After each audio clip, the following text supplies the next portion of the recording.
Hello there. So I watched WWE Backlash this morning. Didn't watch it live, so at least watched it this morning when I got up. So at least you can fast forward through a lot of stuff and get through it quicker. So I was kind of on the fence about it because the last wrestling WWE I watched was WrestleMania. Didn't watch the Raw after Mania. I haven't watched anything since then. But I checked out the card or whatever to see what it was. A couple of matches stuck out to me. Roman versus Jacob Fatu and Seth versus Braun Breaker. So I thought, yeah, fine. These could be quite good. If I avoid results or whatever when I'm up this morning, then I'll give it a watch. If I'd have known the results, I probably wouldn't have bothered. Now, I was still up at 11. But it started at 11 p.m. UK time last night, but I wasn't watching it live. But yeah, didn't know the results, so I gave it a watch this morning. Here's my review. So well, one of the show is bookended by the two big matches: Seth Rollins versus Braun Breaker. This match was great. I thought it was excellent. Went along at a cracking old pace and things. I even did one thing that quite often irritates me about the current state of wrestling, but was actually well executed here. They actually did a false finish that was actually genuinely well done. It was when all the Vision and that started interfering. And by the way, this is something I forgot to mention in one of my previous reviews. It's like I did watch Survivor Series War Games in the last year, back in November or 6 months ago, whatever. And when there was a masked man that interfered in the main event, and you were like, "Ooh, who's this big mystery going to be?" Turned out it was fucking Austin Theory. I hadn't been watching any of the TVs or anything like that after that, but I heard about that and I was just like, oh, great. What a great reveal that was. But yeah, Austin Theory and Logan Paul get involved. But this was the false finish I was talking about. See, when Seth Rollins comes running down to the ring, I thought, oh yeah, Braun Breaker's going to spear him and that'll be the finish. And he did spear him, but it wasn't the finish. And I was like, oh, that was an actual false finish that was effective. So I was like, oh, okay, you got me there. So fair play. And even when, towards the end, this man, I thought the obvious thing was put Breaker over, especially since Rollins has been injured. So he's kind of got an out and there's interference. So he's kind of got an out for losing and a protection in that sense. When Rollins was going up to the top rope to do the stomp from the top rope, I thought, oh, well, maybe this is Rollins is actually going to win it. But no, Breaker did the spear in midair. Great finish to the match. That was how it was finished. So excellent match, really well done. Honestly, so much scope for a rematch now as well. You actually want to see it continue as well, and we'll get to that with another one later on. But yeah, I thought it was great. And now you've raised the stakes. You could do stipulations with this match as well. You could eventually go down the route of Hell in a Cell down the line. In a way, this would have been an ideal WrestleMania match. In many ways, if Seth Rollins had not gotten injured, and then you could have done the Braun Breaker wins the Rumble, and then chooses Seth Rollins or whatever. I mean, essentially rehash Triple H and Batista from 2005, but well, whatever. A lot of the fans won't have seen that. That are the younger fans watching that now. So, but yeah, whatever. It is what it is. But a really good match. Great way to start the show. So I was already, a show I was kind of like, I don't know about watching. I was like, you know what? Even if the rest of it's shit, at least this was good. Now, to be fair, I actually liked the show overall, believe it or not. And we come next to, what was it, Sami Zayn and Trick Williams, right? Again, rematch from WrestleMania. This was the only WrestleMania rematch that was on this Backlash, which is fine because you used to have WrestleMania rematches for pretty much everything on Backlashes back in the day. But this match was pretty good. Now, this was the first time I've actually heard a Trick Williams promo. I've heard a lot of people say he's really charismatic, and like before the match, and yes, he was very good. Got to his head, came across really well. I enjoyed this match. It was really, again, fast paced. This was better than the WrestleMania match, I think. Trick Williams wins. And you've now got like Sami Zayn. All the marks like 3 years ago that were banging on about how much they love Sami Zayn and they thought, oh, he should win the title from Roman and all that. And now they hate him. And apparently Cody Rhodes is getting booed even on TVs now as well. I know he was getting booed at WrestleMania, but I've heard people say he was getting booed on SmackDown, I think, this week. So it just shows you the IWC. You cater to the marks, and well, there you go. What can I say? But no, this was a pretty solid match again. So what I've seen of Trick Williams so far, I like. So there you go. Not that I've seen a lot of them, but There you go. That's just my thoughts there.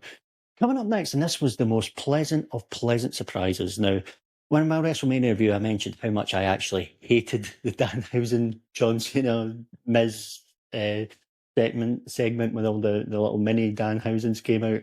I was like, oh my god, this was so embarrassing. I absolutely hated it. Right. Now we've got here. I thought the video package here was extremely well done, like doing the old black and white thing, like he was like a Dracula from like the Universal horror movies and all that. I appreciate being a fan of that. I appreciate that. So I did like the video package here, and I actually stayed with Dan. I will say this: Danhausen's entrance. One of the worst things about modern wrestling is the entrance music is shit 9 times out of 10.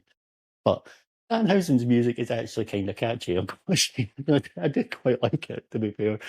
And, you know, the whole cloning machine thing, and then he comes out with another mini wrestler, sorry. And the mini Danhausen, I was just like, here we go, this is going to be complete dog shit. And I thought to myself, how much of a jobber Miz is nowadays. They're going to have the mini guy pin Miz, aren't they? But here's the thing. God, I actually enjoyed this match. I've got to say, for all the things that I couldn't stand about the original, that what happened at WrestleMania, I must admit, I'm so surprised that I actually really enjoyed this match. I actually had fun with it. You know what? Wrestling is supposed to be fun, and comedy things are very difficult to pull off. But I think they pulled it off this time. And to be honest, it's rare because most of the comedy things they've done in recent years, like even for a long time now, have been complete shit. But that's, I don't know. Maybe it just caught me in the right mood. I don't know. Maybe it did.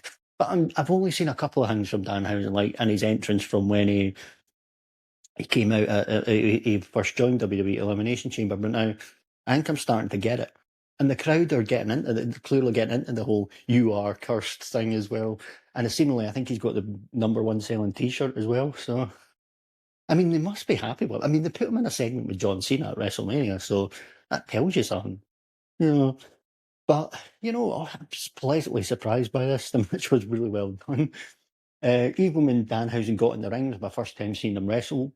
He was actually good. He was actually good. And the mini Danhausen was good as well. It was some really good spots. I mean, I don't know. I'm pleasantly surprised by how much I enjoyed this. And even when you just knew, like, when the other guy, I keep forgetting his name, as his tag team partner, chucks the mini Danhausen in the cloning machine, you just knew all the other mini ones were going to come out. And it did. But this time, I don't know, it just worked for me. I mean, I could be a stickler and say, for the rules, and say technically that should have been a disqualification when all of them started beating up the guy. Because technically that's interference in the match. And beating up a guy or he might not have been the legal man at the time or whatever, but he's still a part of the match. So I could be a stickler for the rules, but should I really do that when a vampire and a bunch of mini clones are in the match? So whatever.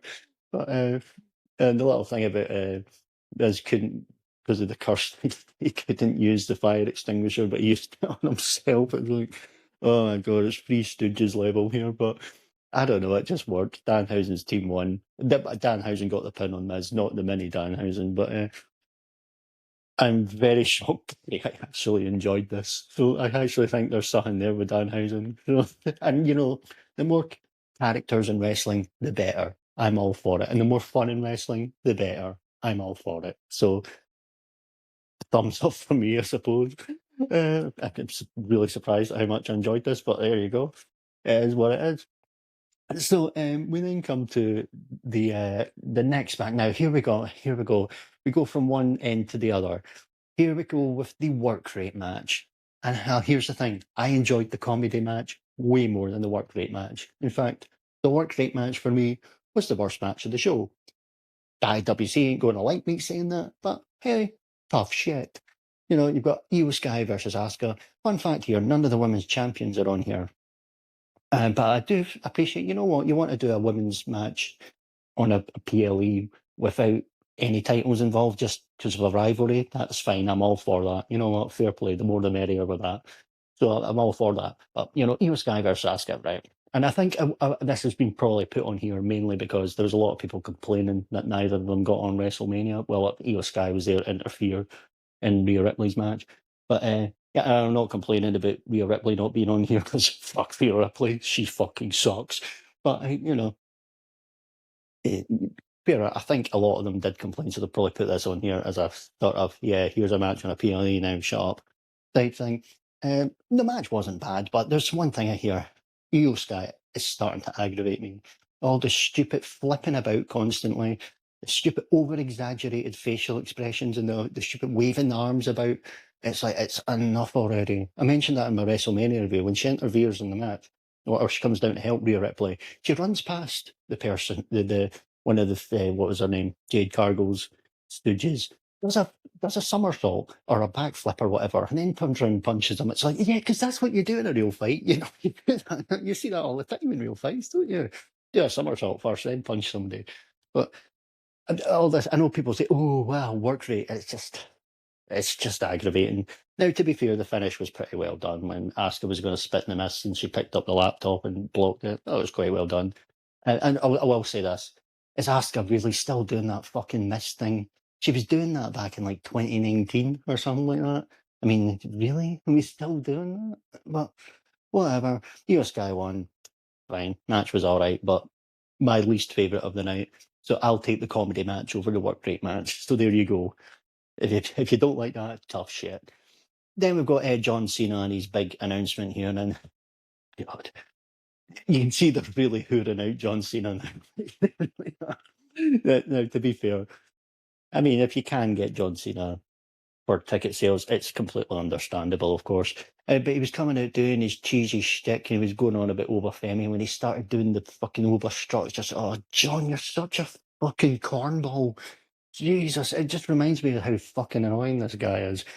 And then he does his big announcement about the John Cena Classic and all that. He's like, yeah, I love it so much. I'm going to put my name on the title now and all this. And I bet you the IWC is going to be like, oh, John, he's so selfless. It's amazing that he's doing this. Oh, wow.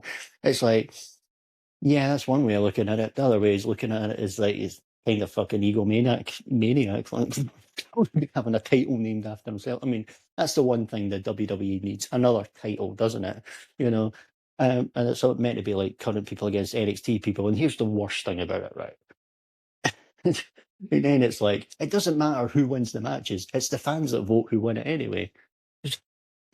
It's like, oh, it's the first time ever we've done something like this. I mean, yeah, Taboo Tuesday and Cyber Sunday was a thing.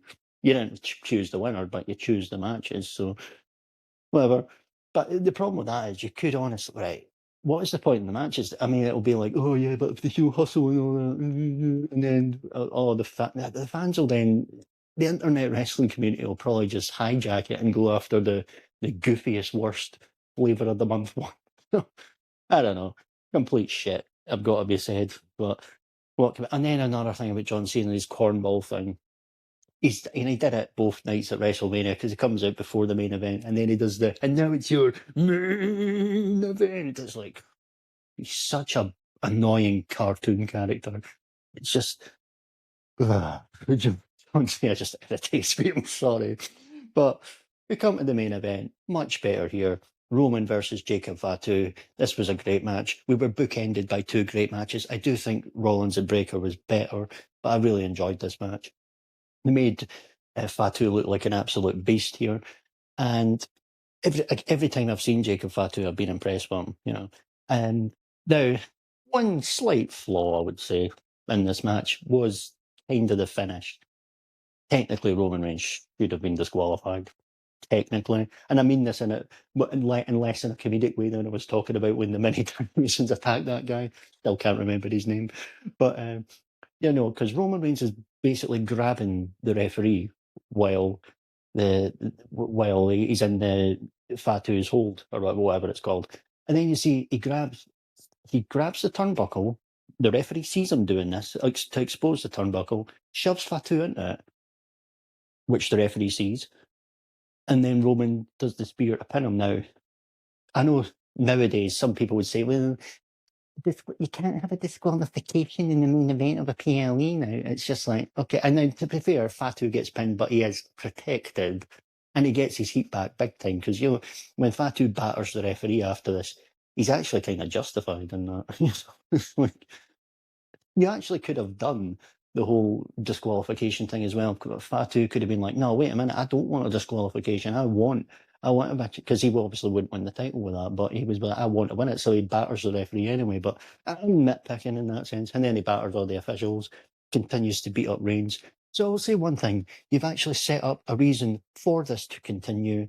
And much like Rollins and Baker, you could now go down a big stipulation match, like any type of no DQ type thing, Hell in a Cell, whatever, anything like that, or unsanctioned, which ironically enough, Fatu had the officially it was called an unsanctioned match against Drew McIntyre, but and I quite liked the match. But one of the things is I didn't see a lot of the build up, but apparently in the build up they were doing things like running each other over and chucking each other off scaffoldings and things like that.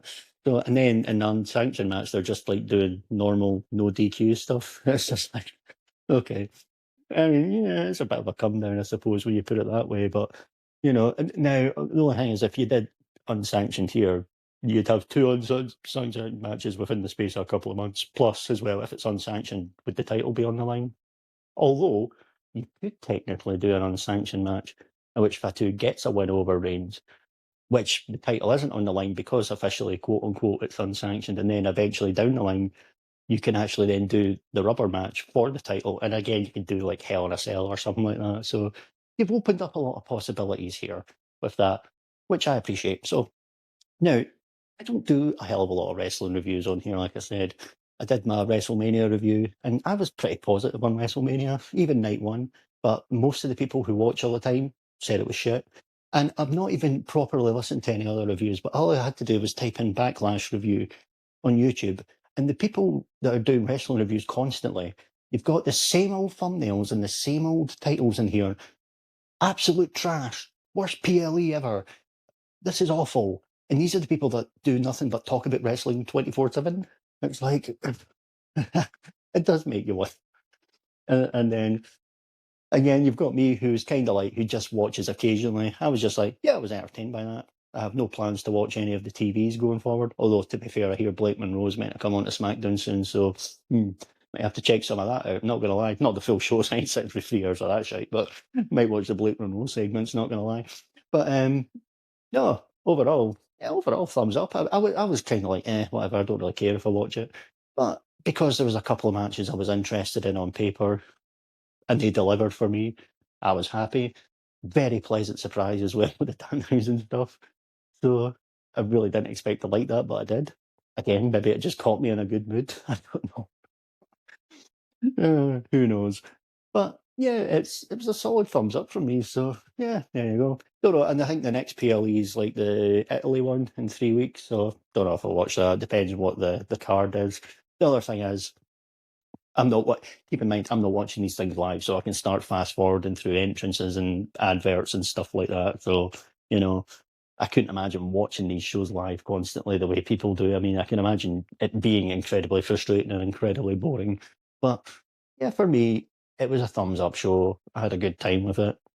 Glad I watched it. So yeah, the only other thing that Italy show is it's on at like it'll be on at like 7 p.m. I think UK time and things. So and then there's no football on that on because I think it's the day after the Champions League final and a couple of weeks before the World Cup starts. So I might have time to watch it, but I don't really want to watch it live, if you know what I mean. And then if I don't watch it live, I might find out results before the next day. So I don't know. We'll play that one by ear. But anyway, you'd imagine there'll be some sort of Fatu Reigns match there, unless Fatu gets suspended kayfabe wise, and they do that down the line, like SummerSlam or whatever. And then maybe write Roman off for getting beaten. So it's like, Roman's going to be full time now, yay! And then it's like, no, actually, no, we're writing him off. That could actually be what they do. That would actually be quite funny. But no, to be fair, Backlash, you've got a fresh match. I don't know if these two have ever faced each other during the whole Bloodline thing or whatever like that. But yeah, fresh match as far as I'm concerned for the main event of Backlash. So yeah, I'm all for it. Anyway, that's enough of that. Thanks for taking the time to listen, and goodbye.